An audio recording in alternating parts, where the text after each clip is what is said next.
అందరికీ నమస్తే అండి. పవన్ కళ్యాణ్ గారు ఆయన 3 పెళ్ళిళ్ళు చేసుకోవడమే ఈ రాష్ట్రానికి ఒక పెద్ద సమస్య. ఆయన 3 పెళ్ళిళ్ళు చేసుకున్నారు కాబట్టే ఈ రాష్ట్రంలో మెగా డిఎస్సి ఇవ్వలేకపోయాం. ఆయన 3 పెళ్ళిళ్ళు చేసుకున్నారు కాబట్టే ఈ రాష్ట్రంలో పోలవరం పూర్తి చేయలేకపోయాం. ఆయన 3 పెళ్ళిళ్ళు చేసుకున్నారు కాబట్టే ఈ రాష్ట్రంలో రాజధాని కట్టలేకపోయాం. ఆయన 3 పెళ్ళిళ్ళు చేసుకున్నారు కాబట్టే ఈ రాష్ట్రం 10 లక్షల కోట్లకు పైగా అప్పయింది. ఆయన 3 పెళ్ళిళ్ళు చేసుకున్నారు కాబట్టే అంగన్వాడీలు ధర్నా చేస్తున్నారు, ఆశా వర్కర్లు రోడ్డెక్కారు, మున్సిపల్ కార్మికులు ధర్నా చేస్తున్నారు, అక్కడక్కడ వాలంటీర్లు కూడా సమ్మె చేస్తున్నారు.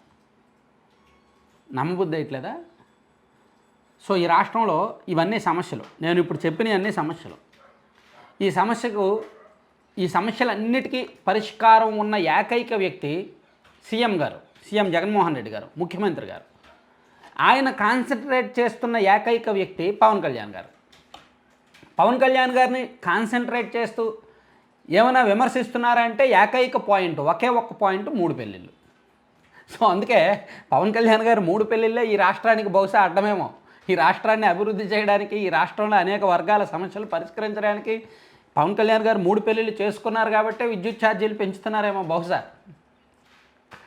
ఎందుకంటే సీఎం జగన్మోహన్ రెడ్డి గారు ఈరోజు భీమవరంలో విద్యా దీవెన అనే కార్యక్రమానికి బటన్ నొక్కడానికి వెళ్ళారు. విద్యా దీవెన అంటే ఎదురుగా ఉండేది విద్యార్థులు మాత్రమే ఉంటారు.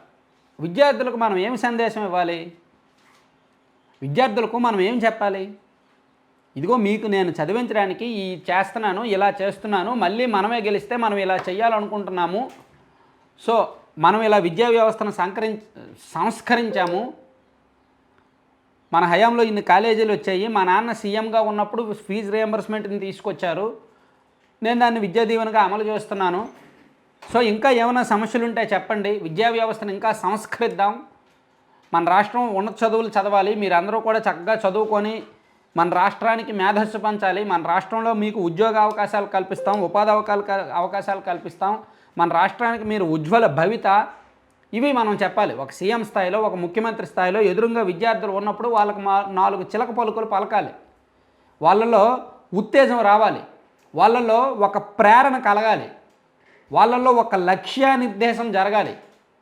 విద్యార్థులు ఎదురుగా ఉన్నప్పుడు అబ్దుల్ కలాం గారు ఎలా మాట్లాడతారు? అంతెందుకు జేడీ లక్ష్మీనారాయణ గారు విద్యార్థులు ఎదురుగా ఉంటే ఎంత చక్కగా మాట్లాడతారు తెలుసా? వక్తలు సరే, అంత వక్తలాగా ఉద్ధరించేటట్టు మాట్లాడక్కర్లా, అంత వ్యక్తీకరించక్కర్లా, కానీ ఈ దరిద్రగొట్టు రాజకీయ అంశాలు మాట్లాడకుండా ఉంటే చాలు. ఒకవేళ మాట్లాడినా వ్యక్తిగత విమర్శలు చేయకుండా ఉంటే చాలు. మరీ దిగజారి వ్యక్తిగత విమర్శలు చేసినా ఆ పెళ్ళిళ్ళు మనకు సమస్య కాదు కదా. ఆ పెళ్ళిళ్ళు ఈ రాష్ట్రానికి సమస్య కాదు. ఆ ఎదురుగా ఉన్న విద్యార్థులకు ఆ పవన్ కళ్యాణ్ గారు 3 పెళ్ళిళ్ళు అనేవి సమస్య కాదు. పవన్ కళ్యాణ్ గారు 10 పెళ్ళిళ్ళు చేసుకున్నా విద్యార్థులకు సమస్య కాదు. వాళ్ళ సమస్య ఏమిటి? ఉద్యోగాలు రావట్లేదు, ఉపాధి అవకాశాలు కావట్లేదు, పరిశ్రమలు రావట్లేదు. దానికి సీఎంగా ఏంటి? ఇదిగో నేను మళ్ళీ గెలిస్తే భీమవరం ప్రాంతానికి ఈ పరిశ్రమ తీసుకొస్తా, నేను మళ్ళీ గెలిస్తే ఇక్కడ ఆక్వాకల్చర్కి ఈ అవకాశాలు కల్పిస్తా, నేను మళ్ళీ గెలిస్తే ఈ పక్కనున్న నరసాపురం ప్రాంతంలో, ఈ మొగల్తూరు ప్రాంతంలో బీచ్లో ఒక పోర్ట్ తీసుకొస్తా, అటువంటి హామీలు ఇవ్వాలి, అటువంటి మాటలు చెప్పాలి. లేదా మీరందరూ ఉజ్వల భవిత సాధించడానికి నేను ఇంకా ఏం చేయాలో చెప్పండి అని మాట్లాడాలి. అలా కాకుండా పవన్ కళ్యాణ్ గారిని పట్టుకొని 3 పెళ్ళిళ్ళు చేసుకున్నాడు, కార్లు మార్చినట్టు పెళ్ళిళ్ళు మార్చేస్తాడు, విడాకులు ఇచ్చేస్తాడు, అవన్నీ ఎందుకు? అసలు సీఎం స్థాయిలో ఉంటూ, ముఖ్యమంత్రి గారితో ఉంటూ మాట్లాడాల్సిన మాటలేనా ఇవి? దుష్ట చతుష్టయానికి చెందిన ఈ గ్యాంగ్ ముఠాలో ఇదే భీమవరంలో ప్రజలు తిరస్కరించిన దత్తపుత్రుడితో మొదలు పెడతా. ఈ దత్తపుత్రుడు పక్క రాష్ట్రంలో ఈంది శాశ్వత నివాసం, అడ్రస్ మన రాష్ట్రంలో ఉండదు, నాన్ లోకల్, పక్క రాష్ట్రంలో శాశ్వత నివాసం ఉంటూ పక్కవాడు సీఎం కావాలని పార్టీ పెట్టినవాడు దేశ చరిత్రలో ఈయన తప్ప ఎవరూ ఉండడు. ఈ మనిషి బాబు ముఖ్యమంత్రి అయితే చాలు, అవే నాకు 100 కోట్లు, బాబు కోసమే తన జీవితం అని, అందుకు అంగీకరించిన వారిని పార్టీలో కూడా ఉండకూడదు అని, ఈ విషయంతో వేరే అభిప్రాయం కూడా ఉండదని చెబుతాడు. తన పార్టీ నుంచి వెళ్ళిపోవచ్చని తన సభల్లో ఉపన్యాసాలు ఇచ్చేవాడిని ఎవరిని చూసి ఉండం ఈయన తప్ప. దత్తపుత్రుడికి బాబు పొత్తుల్లో ఎన్ని సీట్లు ఇచ్చినో ఓకే, ఏ సీటు ఇవ్వకపోయినా ఓకే. చిత్తం ప్రభు అనే త్యాగరాజును మాత్రం ఇప్పుడే దత్తపుత్రుల్లో మాత్రమే చూస్తున్నాం. వాళ్ళు ఎన్ని సీట్లు పంచుకుంటే మనకెందుకు? వాళ్ళు ఎన్ని సీట్లు పంచుకుంటే మనకెందుకు? వాళ్ళు ఎవరు ముఖ్యమంత్రి అయితే మనకెందుకు? మనం ముఖ్యమంత్రి స్థానంలో ఉన్నాం. మనకు 156 లక్షల ఓట్లు వచ్చాయి. మనం 175 కొట్టడానికి సిద్ధంగా ఉన్నాం అంటున్నాం కదా. 175 అని. కుప్పం కూడా మనమే గెలుస్తున్నాం అంటున్నాం కదా. సో అలాంటప్పుడు వాళ్ళు ఎన్ని పంచుకుంటే మనకెందుకు? వాళ్ళు ఎన్ని సీట్లు పంచుకుంటే మనకు అనవసరం. సో మనకు అక్కడ పిల్లలకి ఏం చెప్పాలో అది చెప్పకుండా, కానీ ఒకటి మాత్రం నిజం, సీఎం జగన్మోహన్ రెడ్డి గారు ఇంతకంటే ఇంకా మాట్లాడర్లే, కొంచెం బెటర్ పొజిషన్లో మాట్లాడతారులే అని అనుకున్న ప్రతిసారి కూడా నిరుత్సాహపరుస్తున్నారు. అయితే ఈరోజు భీమవరంలో కొంచెం పవన్ కళ్యాణ్ గారికి ఫ్యాన్స్ ఎక్కువ, ఆ సామాజిక వర్గం ఎక్కువ, జనసేన పార్టీ బలగం ఎక్కువ. సో అందుకని అక్కడ ఇంకా జగన్మోహన్ రెడ్డి గారు కూడా, సీఎం గారు కూడా ఎక్కువ మాట్లాడారు. పవన్ కళ్యాణ్ గారిని ఎక్కువ టార్గెట్ చేశారు. ఒకటి మాత్రం నిజం, పవన్ కళ్యాణ్ గారిని టార్గెట్ చేయాలి అంటే పార్టీ పరంగా టార్గెట్ చేయొచ్చు, రాజకీయంగా టార్గెట్ చేయొచ్చు, కానీ వ్యక్తిగతంగా ఇలా మాట్లాడితేనే సమస్య. సో వ్యక్తిగతంగా ఇలా మాట్లాడిన ప్రతిసారి కూడా పవన్ కళ్యాణ్ గారి మీద దృష్టి పెరుగుద్ది. మహిళల్లో కూడా పవన్ కళ్యాణ్ గారి పట్ల ఈ అసభ్యభావం రాదు. పదే ఇదే మాట్లాడడం వల్ల ఏంటి యూజ్ ఏంటి? వైసీపీకి ఏమైనా యూజ్ ఉంటుందా? ఈ రాష్ట్రానికి ఏమైనా యూజ్ ఉంటుందా? సో అది ఒకసారి ఆలోచించుకోవాలి. ఆడవాళ్లను ఆట వస్తువులుగా మాత్రమే చూస్తూ పెళ్ళి అనే పవిత్ర వ్యవస్థను, సాంప్రదాయాన్ని మంటగలుపుతూ 4 ఏళ్లకోసారి పెళ్లి చేసుకోవడం, మళ్ళీ విడాకులు ఇచ్చేయడం, మళ్ళీ పెళ్లి చేసుకోవడం, మళ్ళీ విడాకులు ఇచ్చేయడం, ఏకంగా కారులను మార్చినట్టు భార్యలను మారుస్తున్న ఈ పెద్ద మనిషి ఇప్పటికే 3 భార్యలు అయిపోయారు. అంటే ఆలోచన చేయమని అడుగుతున్నా. నాకు 2 ఆడపిల్లలు ఉన్నారు, మనకు చెల్లెలు ఉన్నారు, మన ఇళ్లలో ఆడబిడ్డలు ఉన్నారు.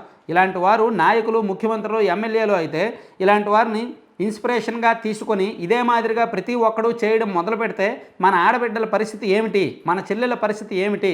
ఇలాంటి పరిస్థితిని, ఇలాంటి కార్యక్రమాలు చేసేవారిని సమాజంలో, రాజకీయాల్లో ఇలాంటి వారికి కనీసం ఓటు వేయడం కూడా ధర్మమేనా అని అడిగారు. కరెక్టే. మరి సీఎం స్థాయిలో ఉంటూ ఎదురుగా విద్యార్థులను పెట్టుకుంటూ ఇటువంటి మాటలు మాట్లాడడం అవసరమా? అది ధర్మమేనా? అది న్యాయమా? అది కరెక్టా అని కూడా అడగాలని ఉంటుంది ఒక్కోసారి. నేను అడుగుతున్నా, ఆలోచన చేయమని మిమ్మల్ని అందరినీ అడుగుతున్నా. 2 విషయాలు కలిస్తే అమృతం తయారవుతుందా? 4 వంచికలు కలిస్తే మంది పెరుగుతారు కానీ ప్రజలకు మంచి పెరుగుతుందా?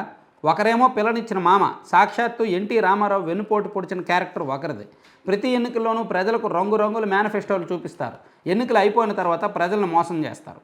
ఇలాంటి వెన్నుపోట్లు పొడుస్తున్న చంద్రబాబు ప్యాకేజీల కోసం తన వారిని తాకట్టు పెడుతున్న ఈ దత్తపుత్రుడు, వీరిద్దరి కుటిల నీతిని ఏ ఒక్క పేద కుటుంబం అయినా, పేద కులమైనా వారి వల్ల ఎప్పుడైనా ఎదిగిందా, ఎదగగలుగుతుందా? ఇటువంటి క్యారెక్టర్ లేని, విశ్వసనీయత లేని ఇలాంటి వ్యక్తుల పరిపాలనలో ప్రజలకు మంచి జరుగుతుందా అని మొత్తానికి కాస్త అంటే మాట్లాడకూడని మాటలే మాట్లాడారు, చెప్పకూడని అంశాలే చెప్పారు. పిల్లలకు ఏం చెప్పాలో అది చెప్పాలి. భీమవరంలో పవన్ కళ్యాణ్ గారు బలం కావచ్చు, అక్కడ సామాజిక వర్గం ఎక్కువగా ఉండొచ్చు, పవన్ కళ్యాణ్ గారు మళ్ళీ పోటీ చేయొచ్చు, చెయ్యకపోవచ్చు, అదంతా ఆ పార్టీల ఇష్టం. కానీ సీఎం స్థాయిలో విద్యా దీవెనను ఏ విధంగా అందించాలో, అప్పుడు ఏం చెప్పాలో అది చెప్పకుండా ఈ విషయాలు చెప్పడం మాత్రం కొంచెం మన రాజకీయ దరిద్రానికి ఇది మరో మెట్టు అనుకోవచ్చు.